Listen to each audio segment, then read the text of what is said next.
Good morning, hello, and welcome to This Date in History, also known as TDH. This show is all about the events that occurred to date in years past, both recognized by actual historians, but mainly things we personally find intriguing enough for us to bring to you. The sources of this information come from the smart device application, Today in History, What Happened Today in History, Historical Calendar, and the website onthisday.com. For links to those sources, the music done by Carrera, and anything else potentially interesting, check the underbar of the description below. Anyway, we are a bit late. We are an hour late because of reasons I may or may not explain in the comments section below the underbar. We shall see. Anyway, today is Woden's Day, also known as Odin's Day, also known as Wednesday, Wednesday, October 19th, 2022. So let's jump on into the history, shall we?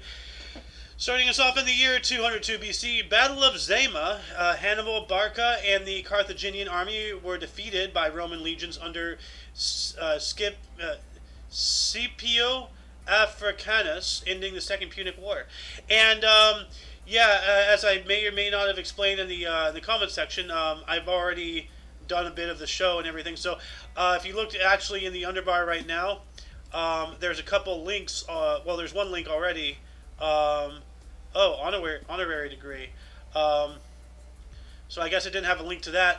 But I was thinking Africanus, as in like, is that where the name Africa came from? Is that why that continent is named that? And it is not. Actually, where did Africa get its name? Some historians say that the word Africa might have stemmed from the Latin word Afri, used to refer to the Berber tribe Ariga. The Romans called the region Afri Terra, meaning the land of the Afri. The Latin suffix "ica" is used to denote a landmass as well. So, the landmass, the land of the Afri, Africa. So that's where we get Africa from. Anyway, moving on up into 1216, a bit of a time jump there. King John of England died at Newark on Trent and was succeeded by his 9-year-old son, Henry III. And then 1330, actually no, these are not connected. Huh. Oh, that's Edward III. Okay, wow, I was dumb earlier. So, as I said, I've already gone through a little bit of this in an earlier recording, and on OBS it was on the wrong thing, so it was just all black. So I did try at 10, but that's essentially the reason. Anyway, 1330, 17-year-old English King Edward III captured his mother's lover and the country's de facto ruler, Roger Mortimer, at Nottingham Castle, and later had him hanged. So, dang. So a 17-year-old, put someone to death. That's brutal. 1492, Christopher Columbus sighted Isabella, which is now Fortune Island or Long Cay in the Bahamas. So that's interesting. Then moving on up into 1512, Martin Luther became a doctor of theology, doctor in Biblia. So, pardon me. I am sorry. When you gotta sneeze, you gotta sneeze. It's just, it's gonna come. It's gonna, at least it's not, doing that stupid teasing stuff. You know what I'm talking about. Martin Luther, he went through the ringer. Even got excommunicated, I believe. Anyway, moving on up into 1596, Spanish galleon San Felipe was shipwrecked in Urado on the Japanese island of Shikoku en route from Manila to Acapulco. Incident led to the crucifixion of 26 Christians who became known as the 26 Martyrs of Japan. So, they're just indiscriminately just murdered, or very discriminately, I guess, murdered a bunch of white people. So, but then again, why are they there? Are they there to convert? Because they are all, they're Spanish.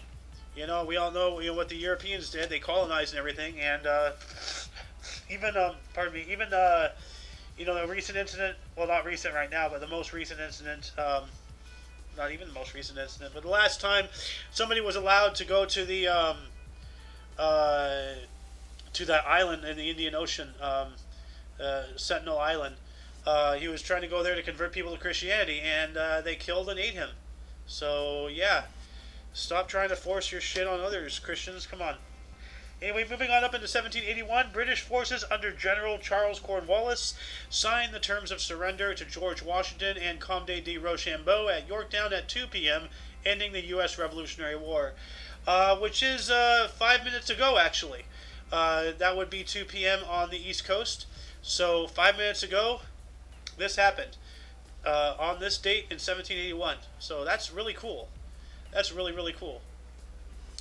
Jumping on up in 1812, Napoleon Bonaparte and his Grand Army began their retreat from Moscow, numbering just 100,000. They had 500,000 at the start of their campaign. So that is an 80% loss.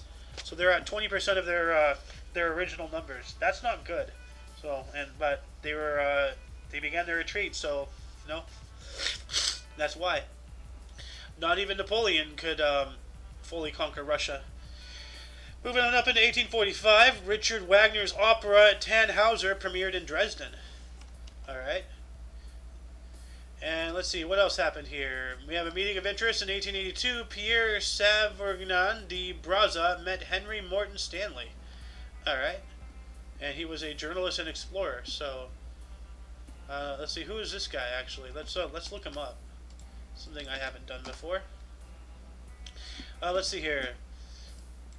Later known as Pierre Paul Francois Camille Savarin de Brazza, he was an Italian-born, naturalized French explorer. All right. I'm going to just add this to the underbar, because why not? So there we go. Anyway. Then 1900 even, South African president of Transvaal, Paul Kruger, departed for Europe. All right. This guy, as I said before, he looks very much like Abraham Lincoln. Just, a bit more heavy set. Maybe if his hair was a little bit more wavy, he would look like, an exact twin. In 1901, Edward Elgar's Pomp and Circumstance March premiered in Liverpool, England. Okay. 1906, Frederick Winslow Taylor was awarded an honorary degree of Doctor of Science by the University of Pennsylvania. Now, I did look this up earlier, so let's see here. What is an honorary degree? And I have this link in the underbar already, the description. An honorary degree is an academic degree for which a university has waived all of the usual requirements. It is also known by the Latin phrases honoris causa or ad honorem. So, yeah, like without the usual way of getting this degree, you would get it like, be it, just a handout by a friend in that industry, or, proving in unconventional ways that you have the knowledge and the ability for that industry or practice, whatever you're doing. So, many different reasons. And in 1913, at a meeting of the Natal Indian Congress, NIC in Durban, NIC secretaries MC Angela and Dada Osman severely criticized Mahatma Gandhi and tendered their resignations. All right. Well, I mean, I know Gandhi was prejudiced in one way or another, but he really did, stand up for a lot of human rights, and to resign in protest because of him is, I don't know what was going through their minds, but clearly it wasn't intelligent. Anyway, 3 years later, 1916, France extended formal recognition of the provisional government in Crete, proclaimed Eleftheros Venizelos. So that's interesting. And 1923, Ban Johnson persuaded American League owners to prohibit boxing in their parks. All right. That makes sense. You don't want blood and all that stuff. You don't want to clean up all that whatnot on the turf, stuff like that. Let's see here. 3 more years later, 1926, Russian Politburo threw out Leon Trotsky and his followers. Good. They should. Well, I guess that was part of. No, that was before Stalin's purge. I think. When was the purge? When was Stalin's purge? 1936. Okay, so I was right. About 10 years before. But yeah, I think he did do stuff against Leon Trotsky because he was a Marxist. Well, he was also a Leninist. And Stalin was a Stalinist for obvious reasons. 1932, Henry Ford gave his first radio speech. All right, that's pretty cool. Ford Motor Company founder. So. In 1932 as well, Jimmy Fox won American League MVP and Chuck Klein wins National League MVP. All right, two MVPs, two different leagues. And 1935, Mao Zedong's army reached Shanxi. Yep, during their communist revolution and uprising and all that stuff. 4 years later, 1939, Hermann Goring began plunder through Nazi-occupied areas. Yep, yeah, it just awful. I got a ping, so let me check this out here real quick. I got a not necessary ping.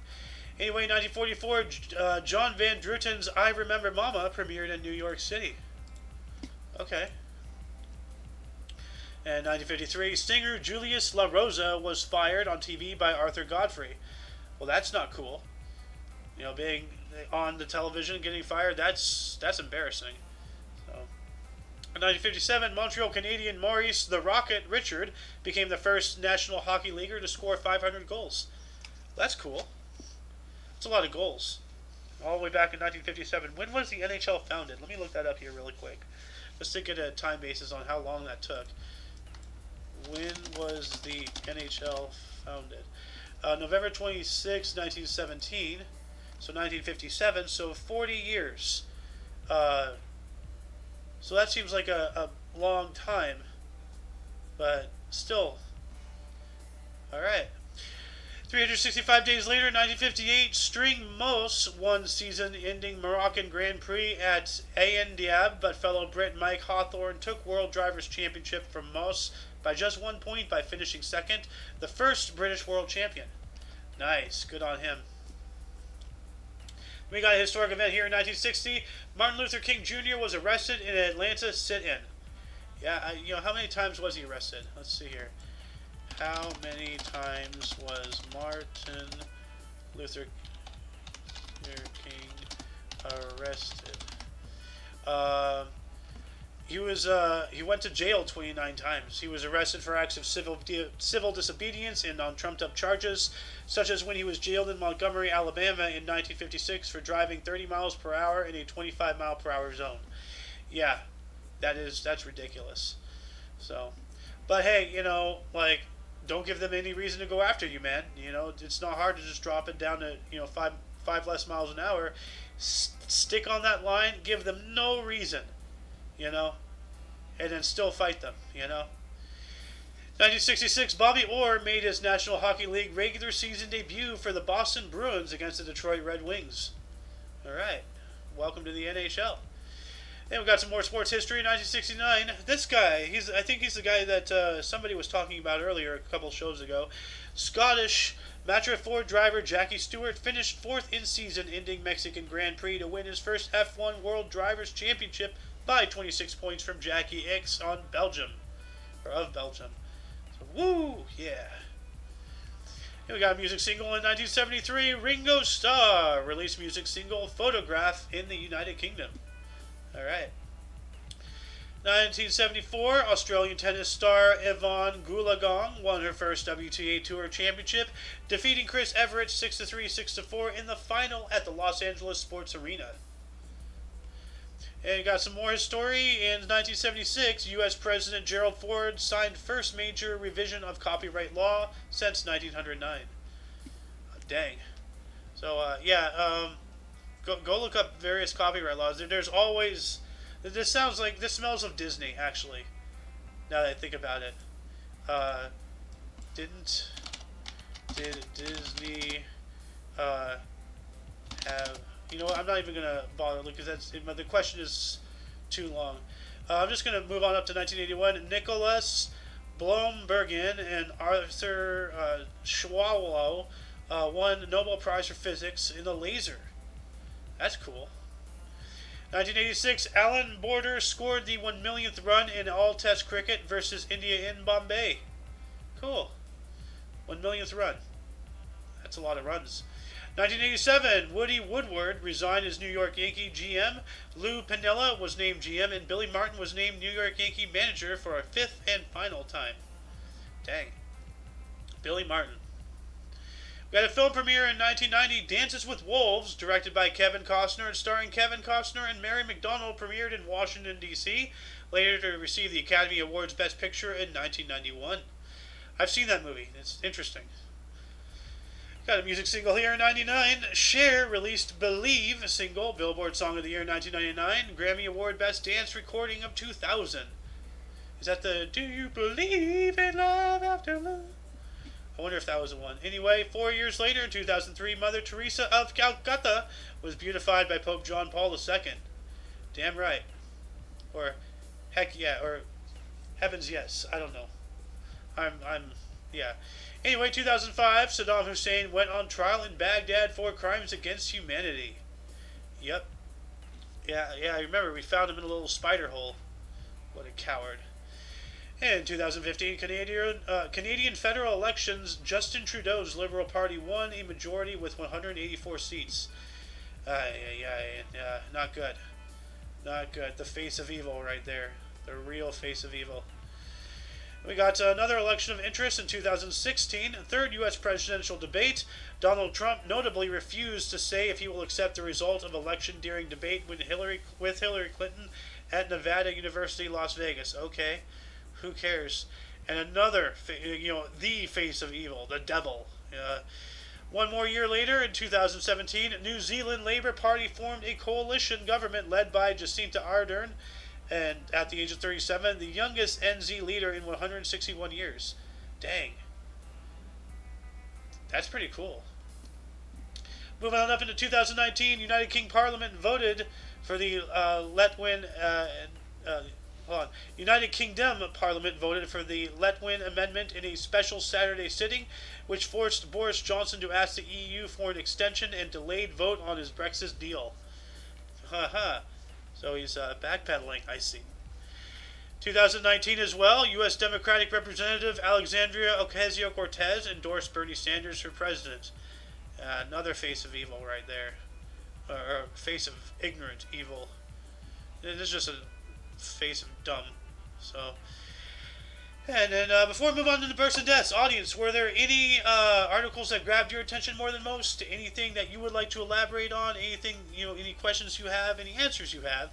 Open up a dialogue in the comment section below.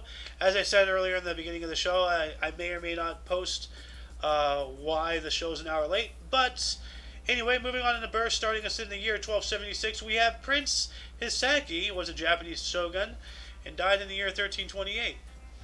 And moving on up, we have Job Eden, born in 1873. He was a Dutch athlete, World Cycling Championship gold, 10K 1894, Sprint of 1895, the World Speed Skating Championship gold all around in 1893, 95, and 96.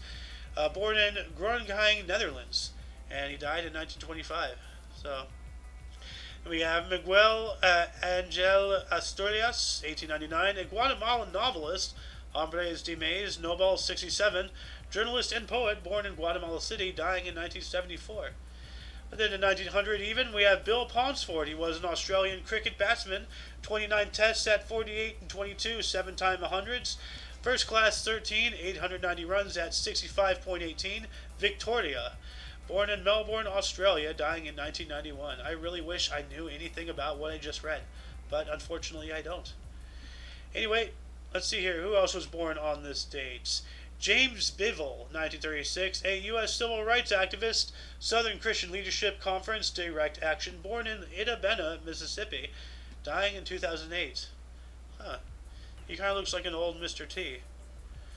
We got Peter Max. He's still alive today. He was born in 1937. He is a U.S. psychedelic artist, Dynamite Chicken, born in Berlin, Germany. Let's see here. What does Dynamite Chicken look like? Here, let's see. Images. No, that's not that. Peter Max. Peter Max. Dynamite Chicken. Okay. Oh. Okay, I see. Well, yeah, that's incredibly not tasteful in today's world. Moving on up, we have Michael Gambon. Born in 1940, he's an Irish-English actor, the singing detective Albus Dumbledore in the Harry Potter film series. Oh. Born in Dublin, Ireland, Albus Dumbledore. Okay. So, wait. Then who played Gandalf? Guys, I don't remember if it was Lord of the Rings or Harry Potter. I think it was Harry Potter that the original actor for Dumbledore died, and then they had to replace him with this guy. I may be right. I may be wrong. Audience, if you know more about that situation, please educate me. Um, let's see here. Moving on up. Who else was born on the stage? John Lithgow in 1945. He is a U.S. Tony and Emmy award-winning stage and screen actor. Third Rock from the Sun. Dick. Harry and Henderson's The World According to Gap and Shrek. Recording artist, poet, and children's book author, born in Rochester, New York. All right, look at those glasses. Like, he looks like a dweeb. And who else was born on the stage? Evander Holyfield. Ah, this guy. 1962. A U.S. boxer, got the Olympic bronze in 1988 and the world champion in 1990 through 92. Born in Atmore, Alabama. And yes, he is the guy who got his ear bitten off by Mike Tyson. We have Jon Favreau, born on this date in 1966. He is a U.S. actor, screenwriter, swingers, and director, Elf, Iron Man, and The Mandalorian, born in Queens, New York City. Oh, isn't this, yeah, this is the guy who plays, the bodyguard, or the head security guy or something for Iron Man. Right? I think, yeah, here we go. First film, yeah, Iron Man 2. It's not telling me what his character was. Hold on, this is gonna bug me.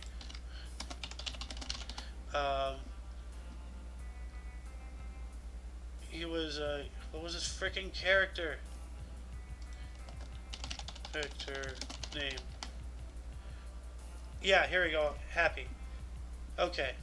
Now now my thirst for knowledge has been satisfied. We got Trey Parker. Why does that name sound so familiar? Trey Parker. Oh, South Park. Okay. Born on this date in 1969. He is a U.S. animator, producer, actor, and composer. South Park and the Book of Mormon. Born in Conifer, Colorado. Yep. Matt Stone and Trey Parker. That's why the name was familiar to me. Anyway, Louis Oosthuizen. He is 40 today. He was born in 1982. South African golfer, British Open of 2010. Runner-up in all 4 major events, whatever that is. Born in Mossel Bay, South Africa. All right. Rebecca Ferguson, born in 1983. She is a Swedish actress. Elizabeth Woodville, The White Queen, Mission Impossible, Rogue Nation, and Dune. Born in Stockholm, Sweden. Then we got Lil Durk. In 1992, U.S. rapper, the voice of the Heroes, 7220, born in Chicago, Illinois. And moving on to the death, starting us off in the year 727, we have Saint Frieswide, patron saint of Oxford, England. Birth is unknown. Pardon me. King John died on this date in 1216. This is the same King John from Robin Hood, thing. King of England, 1199 through 1216, and Lord of Ireland from 1177 through 1216, who famously agreed to the Magna Carta, died of dysentery whilst on campaign in the east of England at the age of 49. Okay, so this is the guy who agreed to the Magna Carta under force, which, under force is never right, but it's the Magna Carta. Why was he disagreeing to it? Oh, that's right, because he was wanting to hold on to his power. I think. I may be wrong. Then we got Jonathan Swift here, died on this date in 1745. He was an Irish author and satirist. Gulliver's Travels, A Modest Proposal, died at the age of 77. Oh, so the author of Gulliver's Travels died on this date. That's sad, but yeah. Ernest Rutherford, 1937, a New Zealand physicist and father of nuclear physics, Nobel of 1908, died of intestinal paralysis at the age of 66. That's unfortunate, but thank you for nuclear, information and whatnot. Now now we are become death, destroyer of worlds. Who else died today? Nobody of any significance, it seems, so it looks like that shall conclude the show. Once again, check the underbar in the description for any links you may find interesting, including but not limited to all things Omni Coalition. For your dose of Past Events Daily, we stream every day at 10 in the morning Pacific Time, except for today. which is also a 11 Mountain, 12 Central, or 1 o'clock Eastern. Anyway, for all of you and all of us, I was Evander, and until you catch us tomorrow, don't forget to look at right and left at every intersection. Rate 5 thumbs if you want, and subscribe. Until tomorrow, or until later today, actually, we have our news show here in a couple of hours at 2 Pacific time if you want to see that, or if you're just into history, you'll see us tomorrow. Anyway, toodles!